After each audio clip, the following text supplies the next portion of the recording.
Þetta er verkefni 19 í Excel á blaðsíðu F36, síða 1, mannfjöldaþróun. Ég er búin að skrifa hérna eins og stendur í bókinni 2020 í A3 og 2025 í A4. Ef ég afrita þetta núna niður, þá hlaupa ártölum á 5. Ef ég hefði viljað láta það hlaupa á 1 eða 2, þá hefði ég skrifað 2021 eða 2022. Nú ætla ég að útbúa myndrit og setja ártöluna neðri ás. Og setja B3 til B11 í blokk og ég fer í Insert, ég fer í Line og hérna Line with Markers, 2 D-línur, þess að 2 línur Line with Markers. Þá kemur þetta svona. Þetta er sýnt líka vel í bókinni. Við erum með myndriti valið og förum í Chart Design hérna og Select Data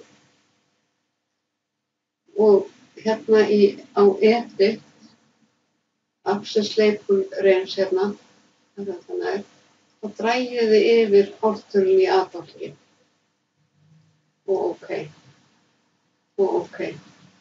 Þá eru ártölun komin hér fyrir neðan.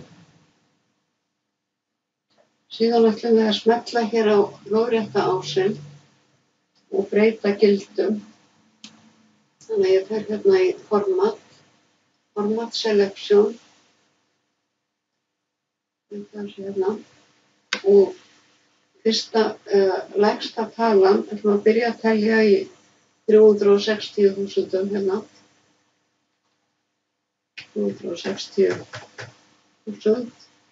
Og hæsta talan 480.000 og tölurnar að hlaupa á 2.000. Þannig að við þurfum ekkert að breyta neinu öðru. Þá kemur þetta svona.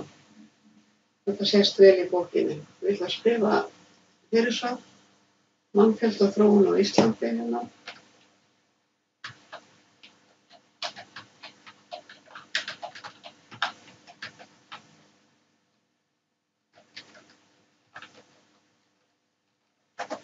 Það hér og ég ætla að sýna tölur fyrir ofan hérna punktana.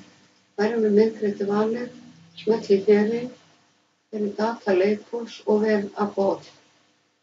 Það kemur þetta svona. Og þetta eru hnitalínurnar hér og ég vil hafa láréttar og lóðréttar hnitalínur.